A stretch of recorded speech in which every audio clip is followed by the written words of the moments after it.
On Tuesday, October 28th, the Golden State Warriors secured their fourth win in 5 games. Steve Kerr's team has hit the ground running in the 2025-26 season and is quickly proving itself as a championship contender. When speaking to the media after the game, star forward Jimmy Butler pinpointed Golden State's depth as a potential swing factor for the franchise, especially as we get deeper into the season. Me and GP Gary Payton too, we're just talking about that, how deep this team really is, Butler said.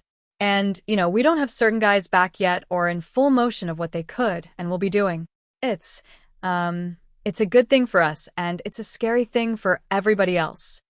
The Warriors have a roster full of talent that can step into the rotation and make an impact. There's a solid balance between veterans and younger players looking to prove themselves and earn their minutes. After all, second-year big man Quinton Post started the game at the center position, while both Moses Moody and Brandon Podziemski made a difference off the bench. Warriors to keep Al Horford in the second unit. Al Horford was the Warriors' marquee free agent addition this summer. The veteran big man signed a 2-year deal with the franchise after his contract with the Boston Celtics expired. Horford, 39, has come off the bench in 3 games for Golden State. Speaking to the media after his team's latest win, Kerr said he wants to keep bringing Horford off the bench. I really want to just bring Al off the bench if he's going to be playing 20 to 25 minutes, Kerr said. I'd rather have him come off the bench and be able to close with him if we need to, like we did against Denver. Horford is a consummate professional. He will likely embrace a bench role, especially if it means the team remains competitive throughout the season. After all, Horford teamed up with the Warriors to have a shot at competing for a championship. Warriors have balance. In recent years, the Warriors have struggled to straddle 2 developmental timelines. However, as some of those younger talents have begun to take the next steps in their development, a genuine balance has emerged within Golden State's rotation. The youth on offer is now a welcome addition, as it provides respite for the veterans, who, at least for stretches, will likely need a lighter workload. Kerr also deploys a high-octane system, and having multiple youthful bodies to throw into that system is an advantage Golden State hasn't had in previous years. In Podziemski, Moody, Jonathan Kuminga, Tracy Jackson-Davis, Will Richard, and Quinton Post, the Warriors have a future core to be excited about. For now, though, that young core will play a supplementary role to the veteran stars on the roster. If they can help lead the franchise to a 5th championship of the Stephen Curry era, then the passing of the torch will likely be right around the corner. Trade season never really ends in the NBA. So, even though the 2025-26 campaign is barely underway, it's never too early to start speculating about potential deals, especially for a team like the Golden State Warriors. One speculative idea, floated by Bleacher Report's Andy Bailey, has the Warriors targeting Lauri Markkanen as their dream addition. Bailey suggested that while the math on a deal might be tricky, Markkanen could give Golden State the kind of offensive punch once provided by Klay Thompson, while adding rebounding, size, and rim finishing ability. He also noted that depth could become a concern unless a major piece like Draymond Green or Jimmy Butler were included, but pairing Stephen Curry with a Finnish forward could create one of the league's most dynamic offenses. Warriors' past pursuit of Markkanen. The Warriors' interest in Markkanen isn't new. The team has reportedly pursued the Finnish All-Star multiple times over the past 2 years.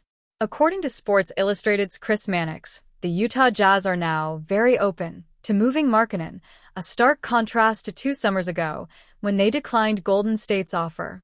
Utah passed on an offer from Golden State for Markkanen in the summer of 2024, believing a stronger market would materialize, Mannix reported.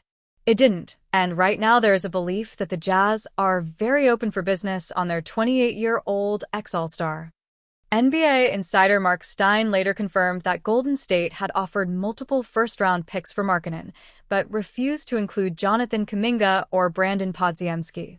Golden State, to date, had pursued Markkanen without including Podziemski or Jonathan Kuminga in trade packages laden with future draft compensation, Stein reported. Obviously no team, to this point, has met Jazz CEO Danny Ainge's asking price. Podziemski himself even confirmed the trade talks, telling ESPN's Anthony Slater that ownership made it clear he was a priority. Joe Lacob, told me. You don't have anything to worry about. You're a priority here, Podziemski said. I appreciate that. They could keep me in the dark until a trade is done. But Mike and Joe were transparent from the draft to the Paul George situation to the Markkanen situation. Kuminga's breakout could change the math. A lot has changed since those negotiations. The Warriors entered the season expecting to shop Kuminga after January 15th, when he becomes trade eligible, according to Jake Fisher. But after a strong start, those plans may be shifting. The 23-year-old forward is thriving in Steve Kerr's starting lineup and showing the poise and consistency Golden State had long hoped for. General manager Mike Dunleav Jr. recently reflected on the off-season tension, saying the organization chose patience over quick fixes. There are times where, frankly, the best thing for a young player is to get to a new situation. I think we resisted that this summer, Dunleav told NBC Sports Bay Area. JK is thriving. He's comfortable out there. He's confident. He's got off to a really good start, and we're going to let this thing go. If Kuminga continues to develop into the two-way force the Warriors envisioned, the front office could hesitate to include him in any future Markkanen deal, even for a player of the Finnish star's caliber. Markkanen's hot start with Utah. Meanwhile, Markkanen has looked better than ever to open the season. The 7-footer recently dropped 51 points in a 138-134 overtime win over the Phoenix Suns, becoming the first Jazz player to top 50 since Karl Malone in 1998 for the NBA. He shot 14 for 32 from the field, made 6 threes, and went a perfect 17 for 17 from the line while grabbing 14 rebounds in 45 minutes. The game is slower now, Markkanen said afterward. You get hungrier as it happens, so hopefully it's not the last. That kind of production, and Markkanen's combination of size, shooting, and mentality, explains why he's long been a dream target for Golden State's front office. The Warriors' bottom line. Markkanen's price remains steep, and Golden State's roster already loaded with new faces and moving parts. But if the Warriors continue to straddle the line between contention and transition, the temptation to add a 7-foot floor spacing all-star could resurface quickly. For now, Kuminga's breakout may have paused those conversations, but if trade season has taught us anything, it's that nothing stays quiet for long in the Bay. The Warriors are off to a great start this season, boasting a 4-1 record entering Thursday. Golden State has now fully integrated last year's trade deadline acquisition in Jimmy Butler and are reaping the benefits of a fully engaged, invigorated Jonathan Kuminga. Steph Curry is performing as expected, averaging 27 points per game and leading the NBA in made three-point shots. There have been some rocky moments as new rotation players like Al Horford get accustomed to playing in Steve Kerr's system, but overall the team couldn't have hoped for a better beginning stretch of the season. Thursday night brings a difficult test, however, in the form of a trip to Milwaukee to play Giannis Antetokounmpo and the Bucks. Like the Dubs, the Bucks also only have one loss to kick off the year, but have largely been propelled by the singular greatness of Antetokounmpo. The two-time MVP's stat line to start the year is ludicrous: 36.3 points, 14.0 rebounds, 7.0 assists, and 1.3 blocks per game. The Warriors have their work cut out for them as far as limiting Antetokounmpo, and the game should be quite competitive. It also serves as an opportunity to reignite a long-running narrative in NBA circles that Golden State would be a perfect landing spot for Giannis if the Greek superstar ever did request a trade out of Milwaukee. That, of course, still hasn't happened but appears more likely than ever before thanks to reports from just before the season that the Bucks held possible trade talks with the Knicks surrounding Antetokounmpo. For his part, the superstar forward has consistently stated his focus is in Milwaukee when asked about those reports, but also that he thinks it's human to change his mind down the road.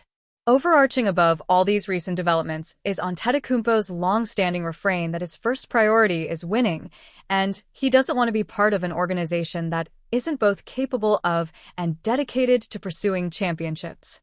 While the Bucks appeared to take a step back in that regard after losing Damian Lillard to a torn Achilles and replacing him with Miles Turner, it's still so far so good on the winning front with a 3-1 start. But if things go sideways and losses start to pile up, or it becomes abundantly clear Milwaukee doesn't have a prayer of winning a title even with Giannis at full capacity, anything can happen. If he does wind up on the trade market, the Warriors figure for a perfect match for a pretty simple reason. Antetokounmpo can do everything on the basketball floor except shoot. Pairing him with the greatest shooter ever in Curry seems like it would make for a tremendous 1-2 punch. Would Golden State be interested? That depends on what happens this year. The trade for Butler seems like the last big swing by the front office to add championship-caliber talent around Curry as he moves into his late 30s.